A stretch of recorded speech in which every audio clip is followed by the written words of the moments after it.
gente vai seguir aqui com o Agrofórum, BTG Pactual 2024.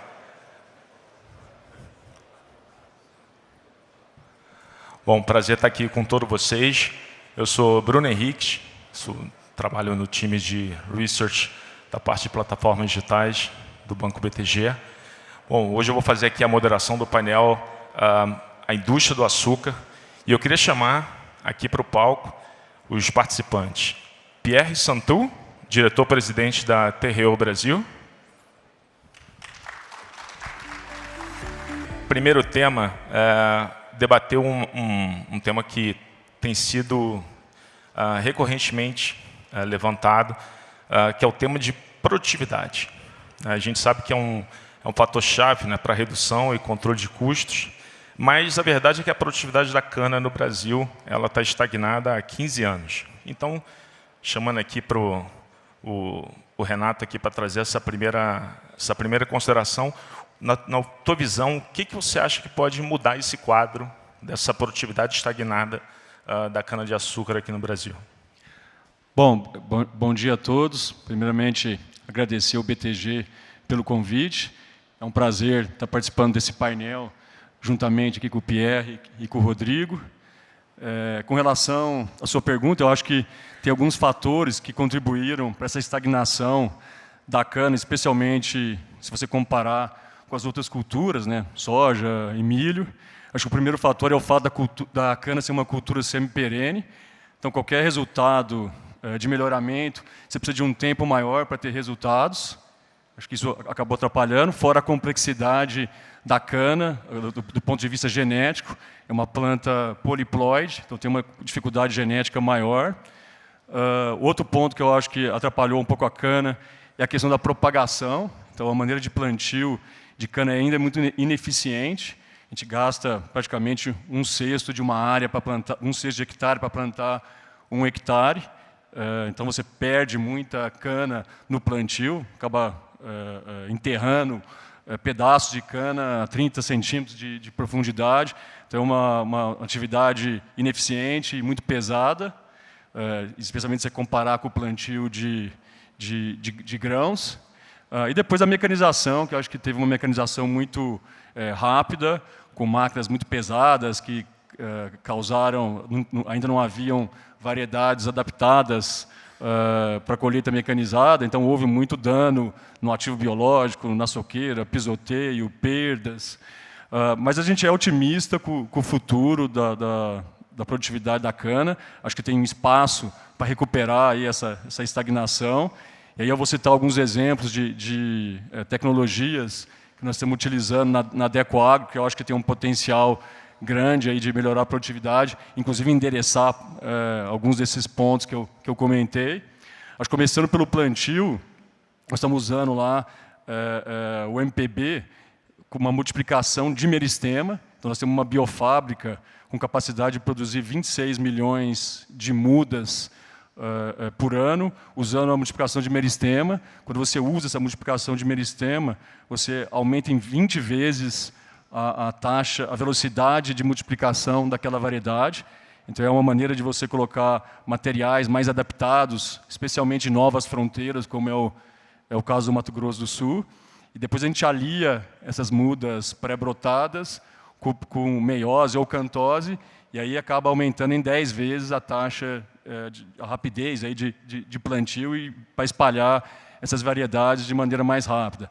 Acho que essa é uma tecnologia intermediária, até que finalmente fique pronta aí as sementes de cana, que acho que já tem algumas empresas trabalhando nisso. Acho que o caso mais conhecido é o CTC, e aí acho que seria uma mudança bem importante aí no caso da cana. Depois, indo um pouco para a colheita, acho que nós estamos trabalhando na Decoagro, a gente já tem mais de 60% da colheita realizada com colhedora de 2 linhas. Então, quando a gente realiza a colheita com colhedora de 2 linhas, a gente tem um menor pisoteio, você acaba canterizando o lugar onde a máquina passa, que é um controle de tráfego controlado. Você acaba diminuindo a quantidade de preparo, faz um preparo reduzido. Então, isso no longo prazo deve aumentar a produtividade da cana e a longevidade do canavial. Estamos trabalhando também com equipamentos de transbordo mais leves e que consegue fazer uma curva que pise menos na linha da cana ou na boca de rua que a gente fala, que são esses grooners, que eu acho que além de consumirem menos combustível, ele acaba causando menos dano na soqueira da cana. Depois estamos trabalhando bastante também com drones para medir falha de plantio, drones para fazer a aplicação de inimigos naturais para pragas da cana, por exemplo, a broca da cana.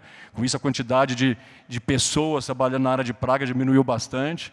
Em 2013, a gente tinha mais de 1.000 pragueiros por hectare. Hoje tem menos da metade disso, e o índice de infestação de broca é muito menor do que era lá atrás. Também estamos fazendo parte com drone também o combate aí de ervas daninhas através da utilização de drones. Depois estamos começando a usar a inteligência artificial nas operações aí na aplicação de herbicida. Acho que o caso mais conhecido aí é o Solix, aquele equipamento da Solinfitec, que a gente está começando a testar também. Então, apesar dessa defasagem de produtividade, a gente é bastante otimista com a produtividade da cana aí no longo prazo.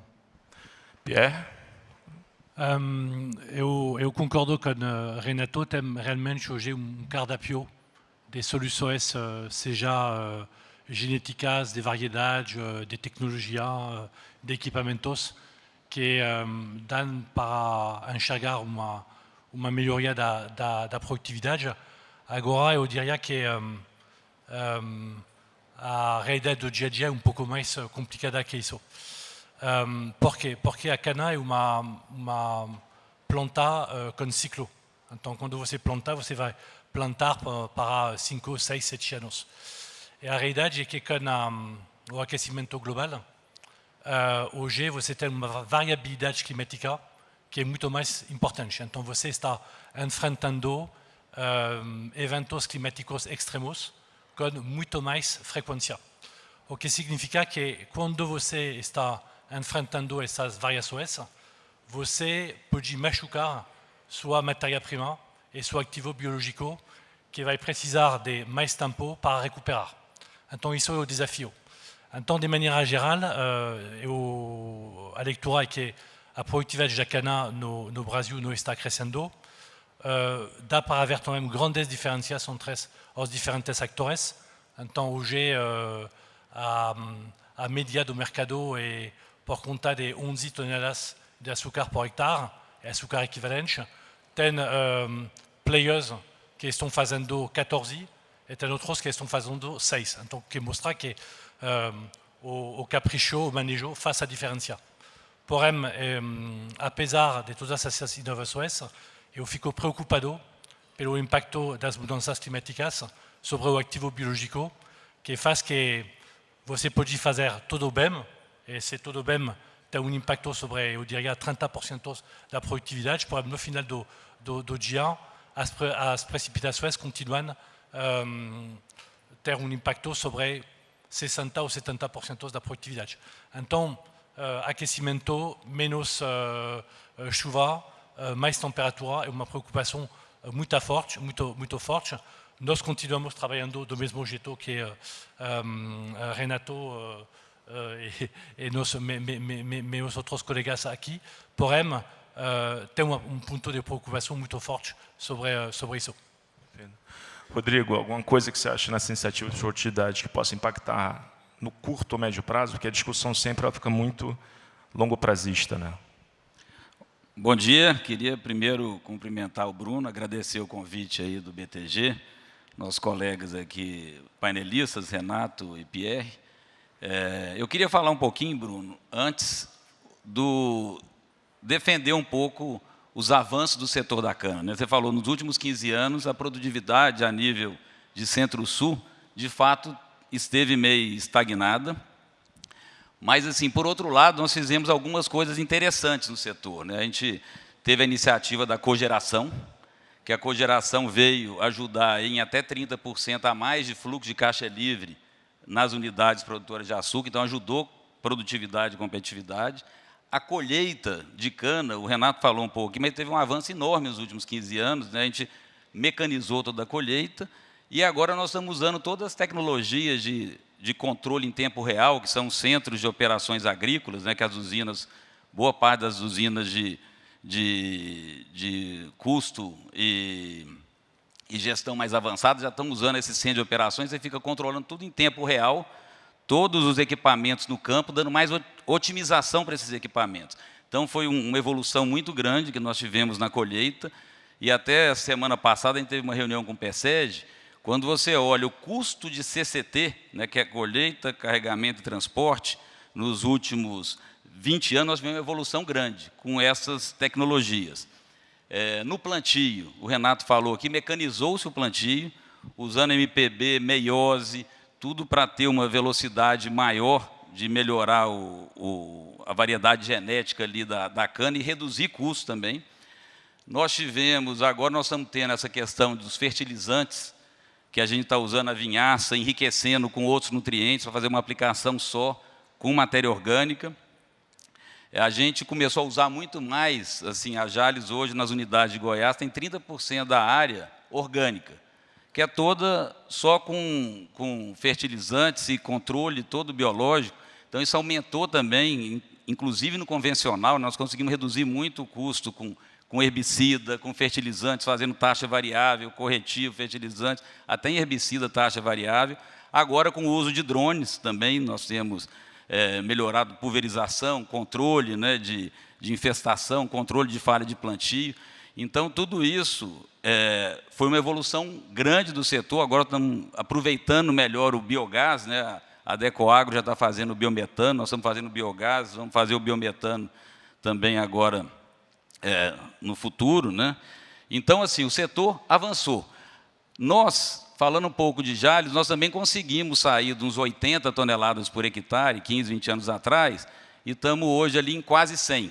Né, nos últimos anos, as unidades de Goiás, né, Minas a gente entrou agora, então ainda tem um trabalho a ser feito, mas nas unidades de Goiás nós temos avançado de 80 e estamos hoje ali em 96, 98, né, de média. Então teve um avanço de 20%, não foi igual milho, né, que quase duplicou a produtividade nos últimos anos, mas teve um avanço sim.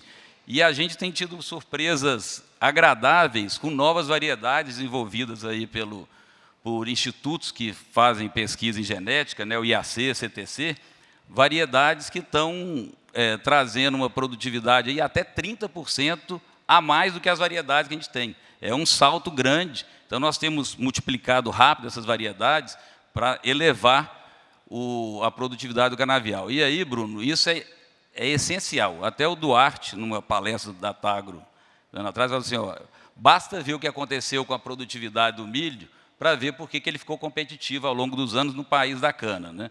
Mas, assim, a gente tem todo esse trabalho para fazer na produtividade, que é 80% do nosso custo. Então, a competitividade do setor passa por isso, para o etanol, e no açúcar o Brasil ainda é o disparado mais competitivo do mundo, né?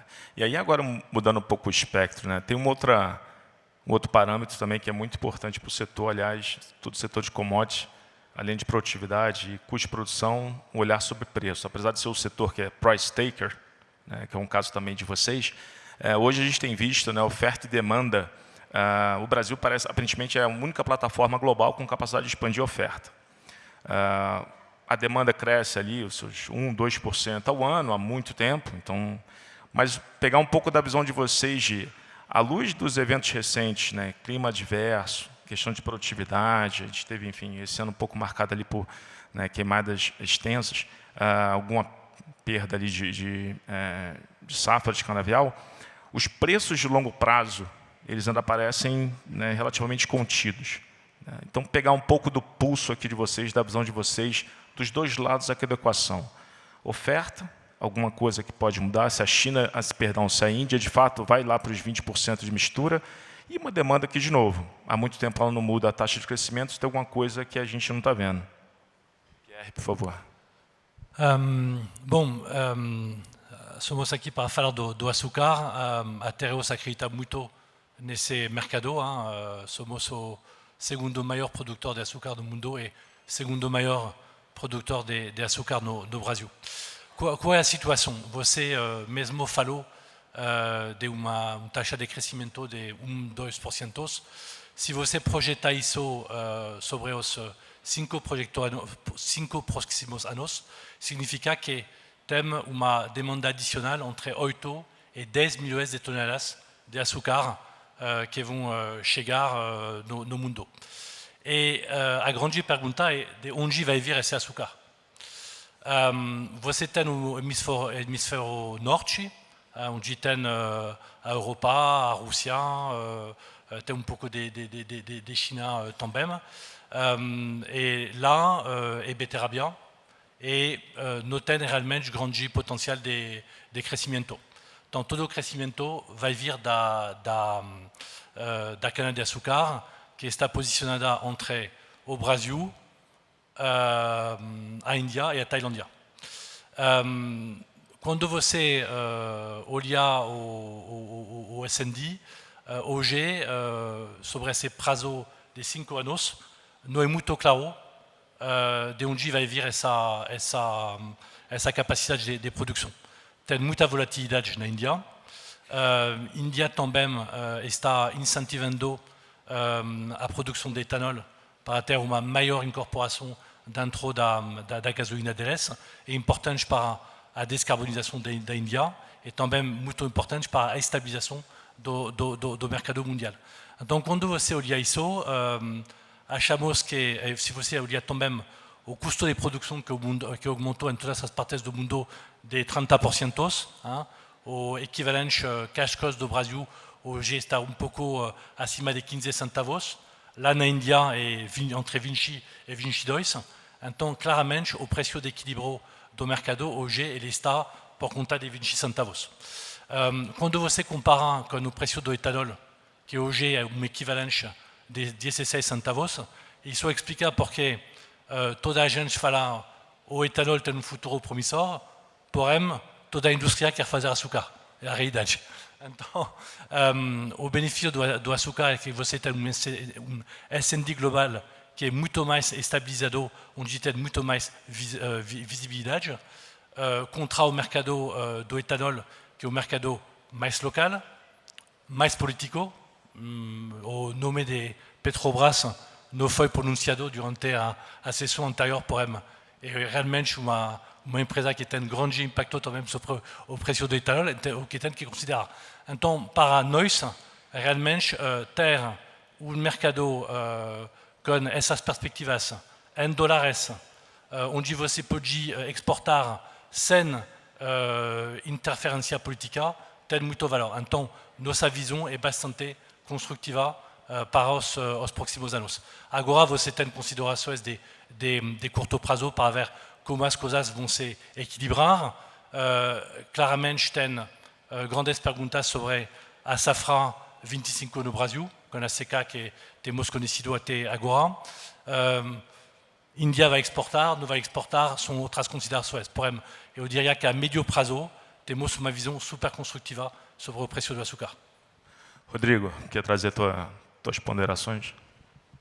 Não, só complementando aqui o que o Pierre falou muito bem, né, mas a gente tem um mercado que cresce, né, 2 milhões de toneladas quase por ano, e hoje o ponto principal que eu acho é que o Brasil, que é o país que produz o açúcar mais barato no mundo, que está ali na casa dos 15, 16 centes por libra-peso. Se você faz hoje uma análise de viabilidade para uma planta, que vai ter ali números até do Duarte, que fez a simulação recente, uma planta nova, fazendo 50% etanol, 50% açúcar, ela está dando uma TIR de 9% ao ano. Então, não tem um incentivo para aumentar essa produção, por isso que a gente acha que os preços devem continuar construtivos, já está num recorde. Nunca o preço esteve tanto tempo acima da média, mas, ao mesmo tempo, a curva futura de açúcar não tem trazido incentivo para ter um investimento. Que investimento nós estamos tendo? Por que o Brasil aumentou um pouco a produção nos últimos anos? Porque ganhos marginais, usinas, às vezes, se tivesse que investir em vapor, às vezes já não dá viabilidade você aumentar a sua flexibilidade de etanol para açúcar. Mas então tem espaços marginais que a gente pode ir crescendo e ele é melhor no Brasil, né? Então, se a gente, vamos falar, a gente está hoje com um mix de 50%, ele for para 60%, que a partir dos 55, 56 já é um desafio, se não tiver um investimento mais pesado. Nós estamos falando em 8 milhões de toneladas, que, se acontecer nos próximos 5 anos, poderia suprir um pouco o mercado, mas a oferta e demanda vai ser justa, e por isso essa volatilidade toda que a gente tem visto aí no preço do açúcar, claro que ajudada pelos temas locais aqui também, né? Sempre ajudando aí o câmbio. E, Renato, assim, nesse ponto do Rodrigo, né, o que você acha que falta para o mercado, eventualmente, fechar essa equação de que esse preço longo prazo ele deveria, né, você ter um shift paralelo para ele realmente trazer o incentivo para uma produção maior? Onde é que você acha que o mercado ele ainda suscita dúvidas aqui? Então, como foi comentado, eu acho que a demanda ele é muito mais previsível. Então, cresce aí perto de 1% ao ano, perto de 2 milhões de toneladas. Mas a oferta é a parte da equação que é difícil de prever. E acho que nesses últimos anos elas tiveram diversos fatores que afetaram bastante a oferta, problemas climáticos no mundo inteiro, inclusive aqui no Brasil. Toda essa questão de mandatos aí de biocombustíveis, especialmente o da Índia, que afetou bastante o mercado de açúcar, e preço de culturas concorrentes, não só no Brasil, mas em outros países produtores. Nesse período de guerra da Rússia, pós-Covid, teve um aumento forte de algumas culturas que acabaram concorrendo com cana ou com outras culturas que produzem açúcar. Então, a oferta acabou sendo afetada, por isso o mercado ficou mais apertado. E quem ganhou espaço nesse mercado foi o Brasil. O Brasil ganhou, se não me engano, era entre 40% e 50% das exportações de açúcar VHP. Hoje é próximo de 80%. Então, o Brasil que foi ganhando esse mercado, através das destilarias que colocaram uma fábrica de açúcar. Acho que esse ano nós vamos ver bastante fábrica entrando em operação, se não me engano, um pouco mais de 2 milhões de toneladas, que é o número que todo mundo fala. Remoção de gargalos das usinas existentes, tentando maximizar o açúcar.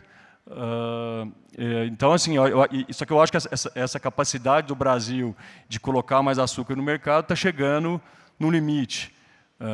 As destilarias todas quase já colocaram as suas fábricas, o que fazia muito sentido para não ter o descasamento entre matéria-prima e produto final. Então, acho que é um caminho bem lógico esse que as destilarias fizeram.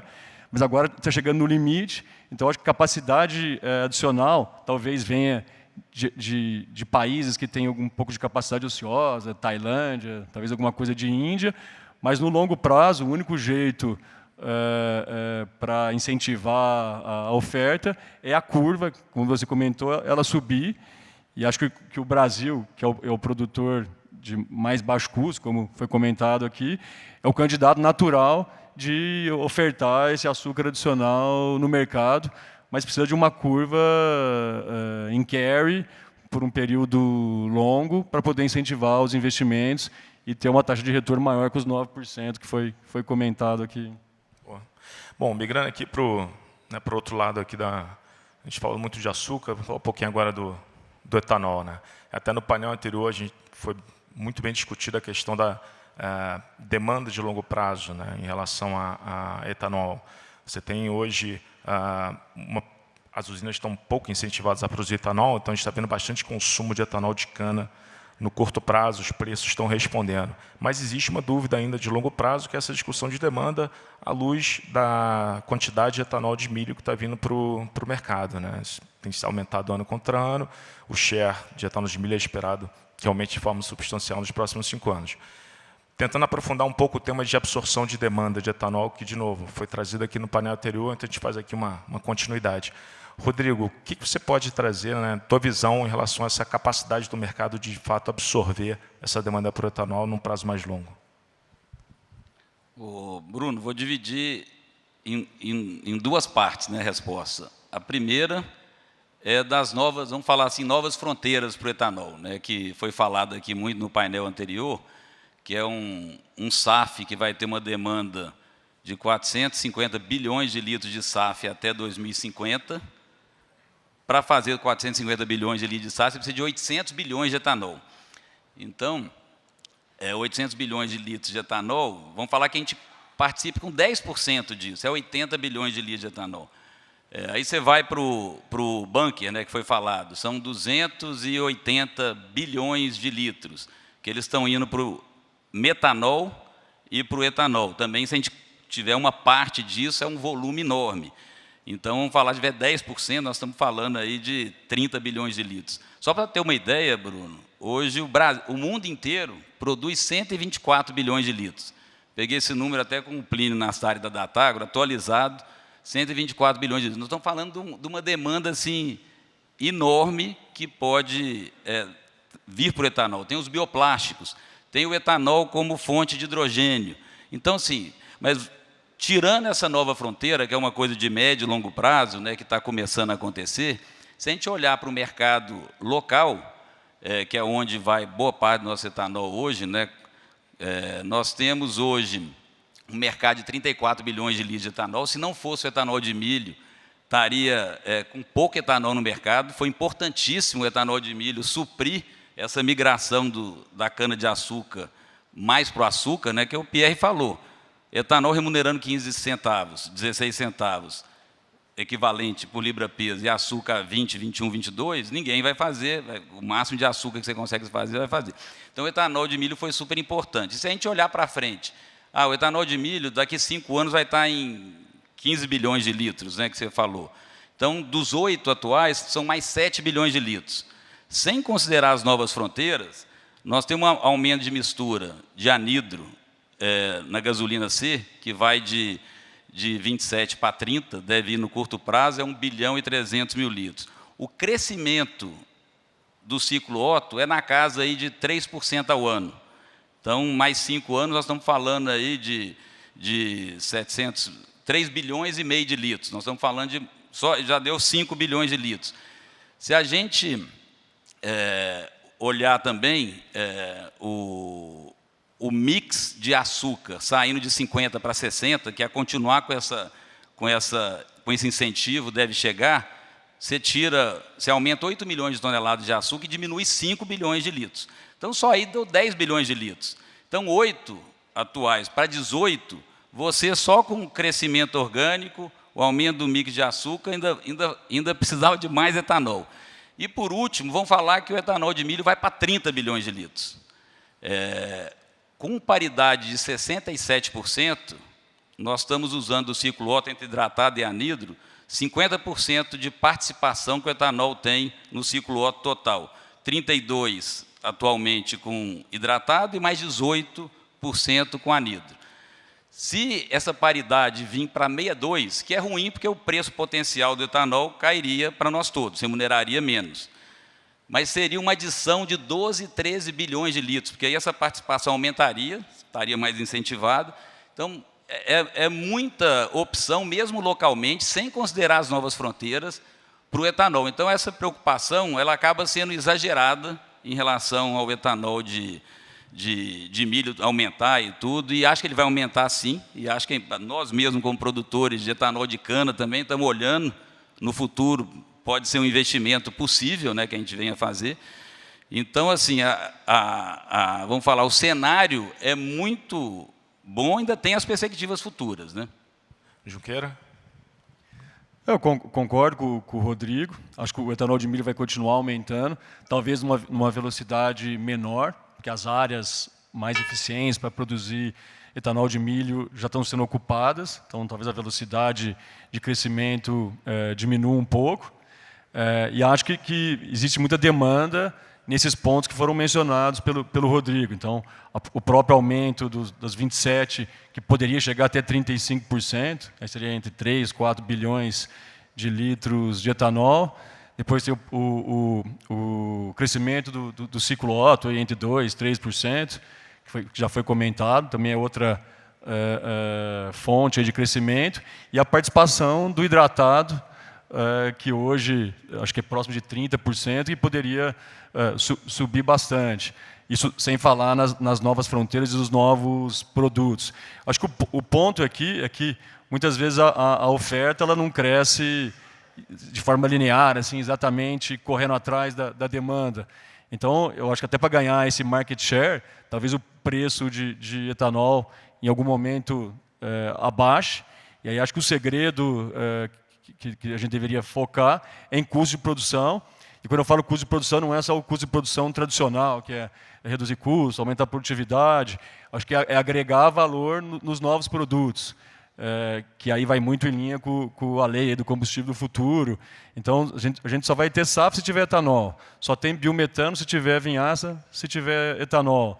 Só tem CO2 na fermentação se tiver fermentação para produzir etanol. Então, no final das contas, além de você melhorar aí o seu CI, a sua intensidade de carbono, esses projetos é uma forma de você deixar seu etanol mais barato e você ficar competitivo em momentos de uma oferta maior do que a demanda, que deve acontecer nesse ciclo, não de forma constante, mas em alguns momentos.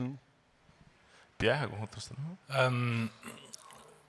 para mim, o principal driver ou incentivo para usar etanol deveria ser ambiental. E para isso, o único mercado regulado de carbono que existe hoje no Brasil é o Renovabio e ele está atrelado ao etanol. Então é muito importante fazer esse programa funcionar. Acho que o Brasil pode estar muito orgulhoso de ter construído esse programa. Agora tem que fazer ele funcionar. Ele continua com algumas imperfeições. Tem também algumas forças que não estão reconhecendo hoje esse programa. Esse programa tem que funcionar e tem que ter alinhamento entre a produção e a distribuição, porque é o melhor jeito de puxar a descarbonização do transporte no país. Então, isso é uma coisa importante. Acho que hoje a Unica, também outros órgãos estão trabalhando para isso. Até no STF, tem pessoas que estão contestando a legalidade desse programa. E então, acho que é muito importante clarificar essa situação que pode realmente machucar o sector. O que é muito interessante também, falando de descarbonização, nós falamos do biogás, que tem potencial importante. A descarbonização, de maneira geral, ela traz benefício ambiental, porém, muitas vezes, ela traz benefício econômico. Hoje, usar biogás em equipamentos agrícolas custa menos que de usar diesel. Então, é bem interessante. E também, dá para ver que tem algumas montadoras hoje que estão trabalhando para ter motores dos equipamentos agrícolas com etanol. Então, tem testes que estão acontecendo com colhedoras, com tractores. Então, isso seria também novo mercado super interessante. Então, acho que o que foi falado hoje que tem realmente todos os ingredientes, a oferta, a legislação. A única coisa é realmente trazer estabilidade para que realmente tivemos a capacidade de construir uma cadeia produtiva forte e que não seja dependente também de variações de preços de mais importantes. Então, acho que isso é importante. Até pegando esse ponto do Pierre, né? A questão do Renovabio, como disse, um programa importantíssimo, tanto para o país quanto para o setor. Se vocês pudessem fazer um pouquinho também, até da avaliação de vocês, né? Da implementação do projeto, desafios existentes, impactos relevantes alcançados até o momento, mas o que na visão de vocês, o que está por vir ainda nessa dinâmica do Renovabio? Bom, eu acho que o Renovabio é um programa fantástico, foi muito bem concebido, um programa inovador, que incentiva o aumento dos biocombustíveis, incentiva a adoção de tecnologias que abaixe sua intensidade de carbono. Posso dar como exemplo o nosso programa lá de produção de biometano. Hoje nós estamos produzindo 2 milhões de litros de diesel equivalente por ano de biometano. Estamos expandindo para 10 milhões de litros equivalente de biometano por ano. Um projeto que já foi até desembolsado, a primeira parcela da FINEP. Além do diesel que a gente está deixando de comprar, nós estamos vendendo mais CBIOS, porque nós estamos melhorando a nossa nota na calculadora. Se não me engano, entre 300 e 400 litros de diesel que são substituídos, você gera um CBIO equivalente. Então, é uma receita adicional, um incentivo a mais para você adotar práticas sustentáveis. Agora, como todo projeto novo, inovador, sempre tem desafios e oportunidades de melhoria. Acho que os principais pontos já estão sendo discutidos, debatidos no setor. Então, essa questão da inadimplência, acho que já está sendo, que o Pierre comentou, está sendo comentado já. Tem a questão da distribuição na cadeia da cana, quanto que fica para os fornecedores, quanto que fica para as usinas. Também acho que está em estágio avançado as conversas, mas acho que é importante manter essa boa relação na cadeia, e acho que isso deve acontecer. E depois acho que o outro desafio que tem é como é que o RenovaBio vai ser inserido na regulamentação do mercado de carbono como um todo, que eu acho que é outro ponto que está sendo discutido. Mas acho que, resolvidos esses assuntos, tem tudo para continuar sendo um exemplo de um programa de descarbonização para o mundo inteiro, e acho que vai continuar existindo e tendo sempre bastante apoio dos governos ou da sociedade como um todo. Rodrigo, tem algum ponto? Não, acho que o RenovaBio, assim, já foi falado muito bem pelo Pierre e pelo Renato. Acho que o que falta no RenovaBio hoje é uma segurança jurídica, né, que todos tenham que cumprir para o programa ser, de fato, sério, né, tem que ter mecanismos, né, administrativos, judiciais, para que isso ocorra de forma mais rápida, o cumprimento das metas, né. E o RenovaBio, ele foi... Você pensar, ele foi concebido para quê? Né? Para aumentar a produção de etanol, né? Aumentar a descarbonização para atingir a meta da COP, que na época lá, acho que a Dilma era presidente, fez essa meta. Então, ele tinha que estar incentivando o aumento de produção de etanol. Hoje, no setor de cana-de-açúcar, o que era para estar acontecendo? Como a gente tinha uma meta a ser cumprida, que tinha que crescer, ele era para estar subindo de preço, de forma a incentivar você a fazer novos investimentos. E não está saindo do açúcar, do etanol todo para o açúcar, porque remunera mais. Então, por quê? O governo, na hora que a meta ficou mais desafiadora, que os CBIOS iam subir de preço, ele foi lá e ajustou a meta. Então, essa visão de longo prazo, de ser um programa sério, com a meta levando para esse caminho, seria muito importante para ele cumprir, de fato, o papel, né, de incentivar o aumento de etanol para a gente aumentar a descarbonização. E aí a gente falou aqui ao longo do papo, né, de várias iniciativas, ficou um pouco disparo aqui nas falas de vocês. Eu queria só reunir isso num tema aqui para a gente estar quase chegando aqui no final, que é a sustentabilidade, né, direcionamentos sustentáveis das companhias que vocês atuam. Se vocês pudessem trazer um pouco das principais iniciativas, né, que Terreo, Adecoagro, enfim, Jalles, que vocês estão atuando hoje no tema sustentabilidade? Se puder, quer começar, Pierre? Aqui ponto bem interessante, porque eu, como Terreo é uma empresa global, ela tem P na Europa e P no Brasil.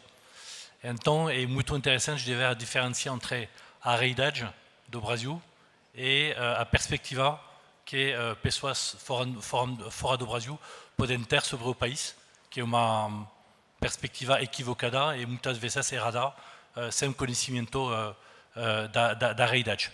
Então, a principal força do agro brasileiro, eu vou falar do setor da cana-de-açúcar, é sua sustentabilidade. Então, é setor que não tem subsídio. Acho que o açúcar, em todas as partes do mundo, é o país mais subsidiado seja na Europa, seja na Índia, em várias partes, mesmo nos Estados Unidos.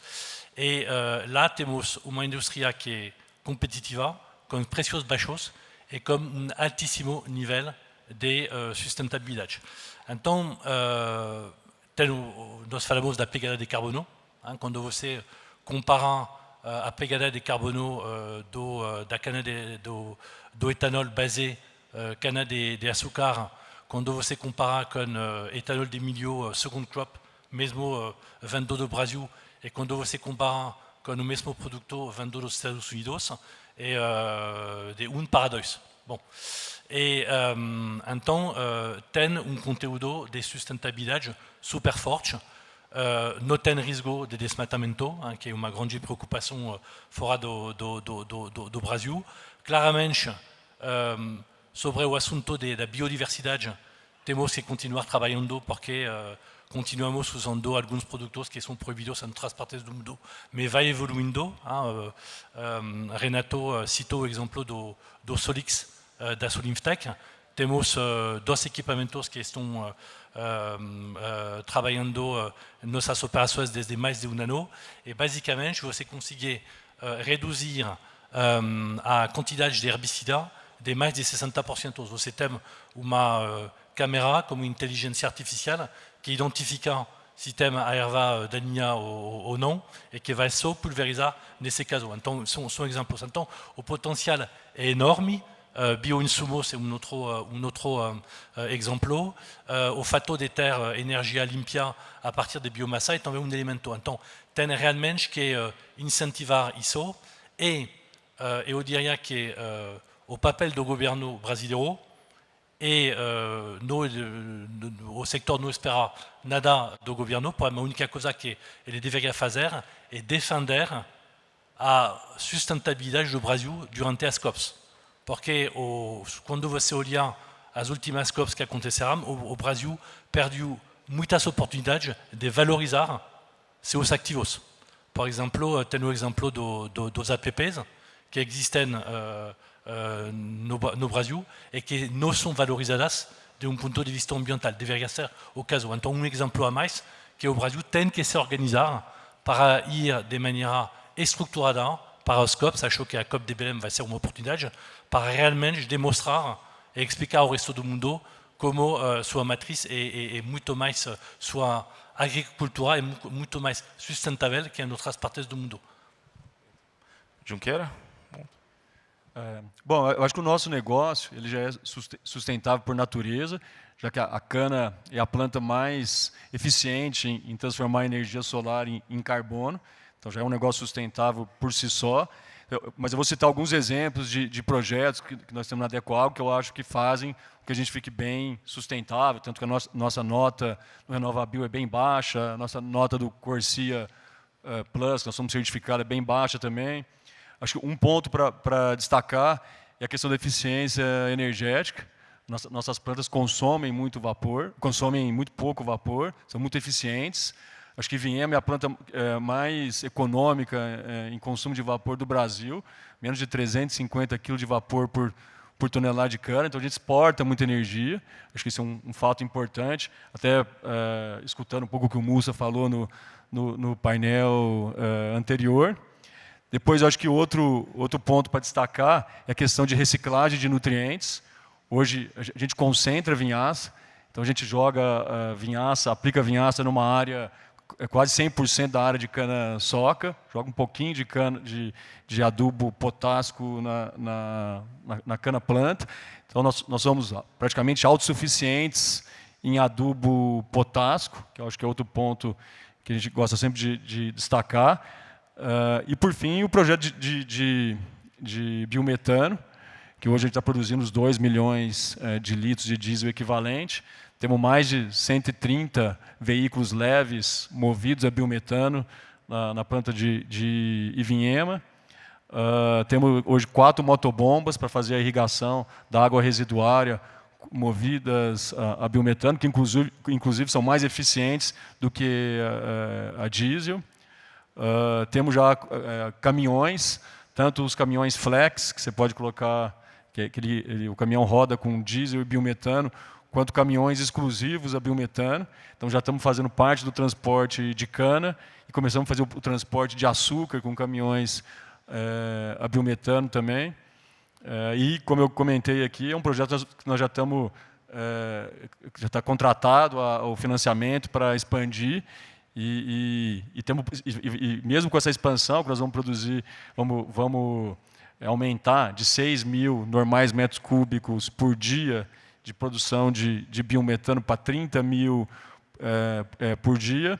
Nós vamos utilizar 25% só da vinhaça que a gente produz nas 2 usinas do Mato Grosso do Sul. Então, o potencial é enorme, nós podemos ficar autossuficientes em diesel. Óbvio que eu acho que é difícil utilizar todo esse diesel internamente, nós vamos acabar vendendo esse biometano para fora, porque é difícil levar biometano para a lavoura, não existe colhedoras movidas a biometano, tem toda a dificuldade de levar o gás para o campo, mas nós vamos, em algum momento, vamos produzir mais biometano em diesel equivalente do que é consumido nas nossas operações. Rodrigo e Jales. A gente, na parte de ESG, separar um pouco aqui a parte ambiental e depois um pouco da social, né? Mas o que a gente tem feito na parte ambiental, uma das coisas que mais causa impacto é a nossa agricultura orgânica, que é 30% das nossas áreas lá de Goiás, né?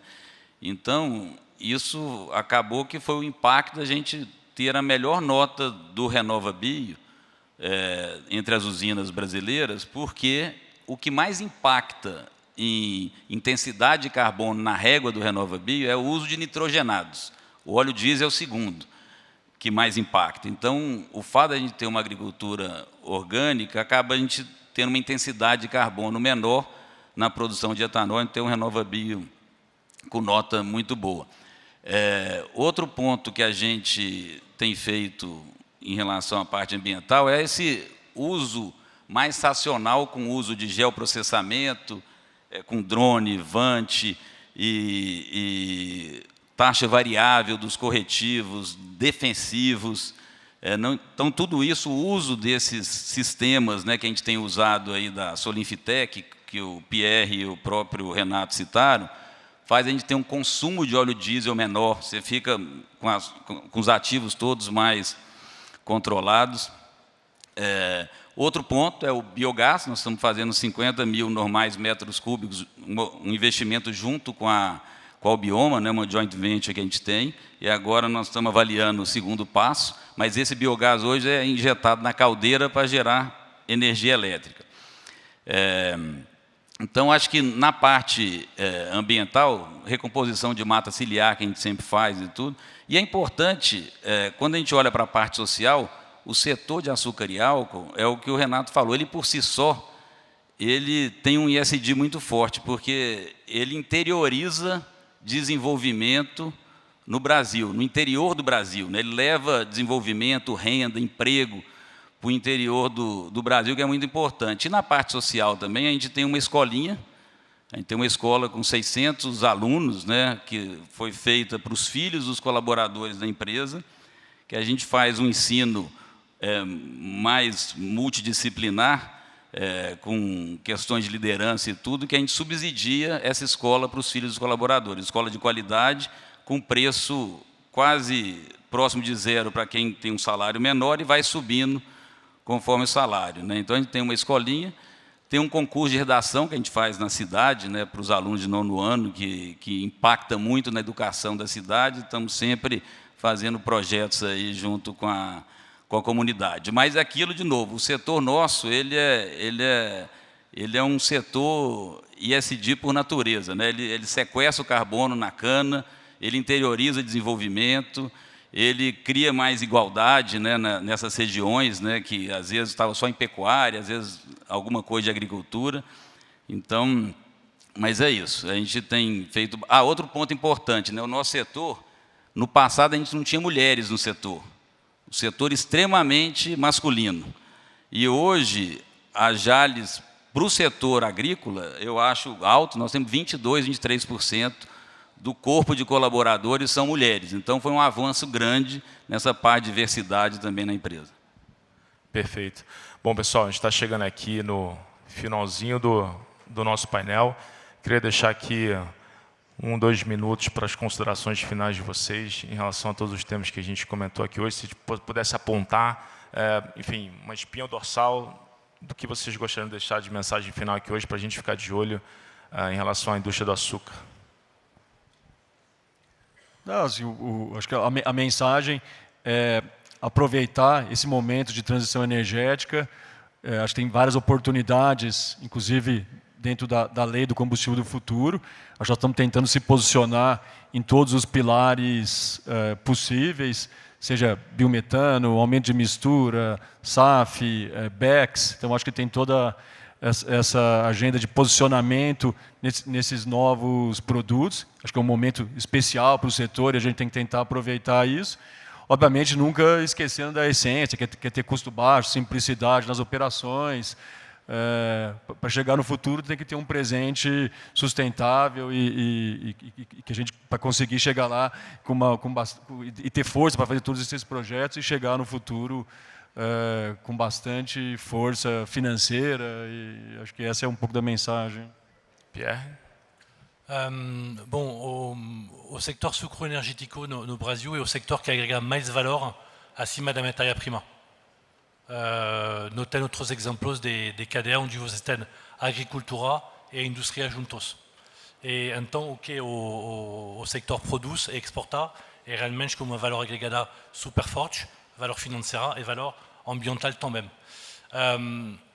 Segunda coisa, quais sejam os preços dos mercados mundiais, o que é importante é a competitividade. E a competitividade ela começa nos campos, com realmente o manejo e a excelência operacional. E ninguém deve perder o foco sobre isso. E todos os actores internacionais que investirão no Brasil sem olhar sobre isso tiveram basicamente fracasso. Então, isso é uma dimensão super importante. E sobre a descarbonização, falando da Tereos, nossa prioridade é cumprir nossas metas de descarbonização dentro do SBTI. Somos a única empresa do sector a ter tomado compromisso através do sistema mais exigente de medição da descarbonização.